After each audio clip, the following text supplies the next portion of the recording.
Huwag mo muna i-scroll. Ipagpe-pray muna kita. Huwag kang mapanggap na okay ka. For sure, mayroon kang nararamdaman na problema. Mayroon kang nararanasan na pagsubok sa buhay mo ngayon. Kaya hayaan mo ipag-pray kita sa oras na ito. Let's pray. Father God in heaven, in the name of Jesus, with the power of the Holy Spirit, Panginoon, salamat po sa mga oras na ito kasama po ang aking kapatid na nasa kabilang screen, Panginoon. Lord, hindi po aksidente na nandito siya.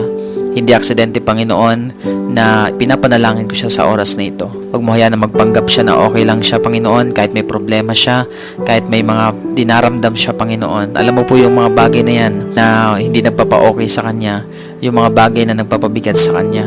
Na nakikita mo lahat yan, Panginoon. Kahit hindi niya sabihin, Panginoon, kahit hindi niya, Lord, i-share yan sa iba, nakikita mo yan, Panginoon. Alam mo kung paano siya nahihirapan. Alam mo kung paano siya nabibigatan sa lahat ng mga problema na yan, Panginoon. Kaya naman, Lord, akin po siyang pinagkakatiwala sa inyo. Bigyan mo siya, Panginoon o God, ng puso na nagpapakumbaba sa inyong harapan, na handa niyang i-lay down lahat, isuko lahat sa inyo, Panginoon o God, dahil hindi po niya kaya, Lord, na mag-isa.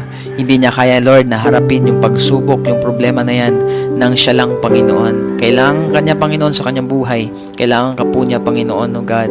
Kaya right now, Lord, akin po pinapanalangin ng taong ito, bigyan mo siya, Panginoon, ng kalakasan. Bigyan mo siya, Lord, ng kapayapaan na galing sa inyo. Bigyan mo siya, Panginoon o God, ng pananampalataya. Dagdagan mo ang kanyang pananampalataya sa inyo, Panginoon, na lahat ng bagay ay kaya mong gawin.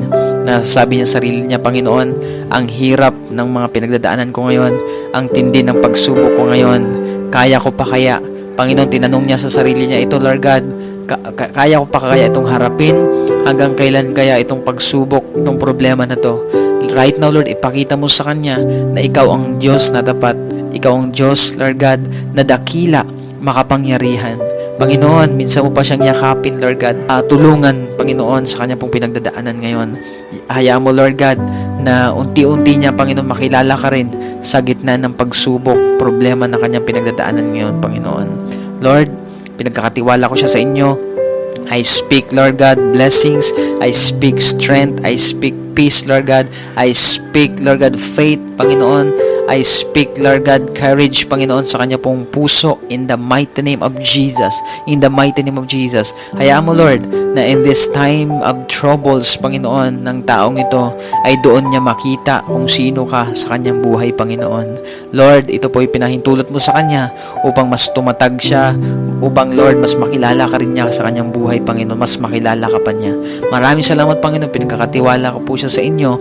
In Jesus' name, amen and amen. So, I hope na-encourage ka sa video na to. Kung gusto pa makilala si Lord, basahin mo yung Bible mo. And also, pwede mo i-follow yung page natin ito dahil nag-upload ako dito ng prayers, encouragements, at iba pang videos katulad nito.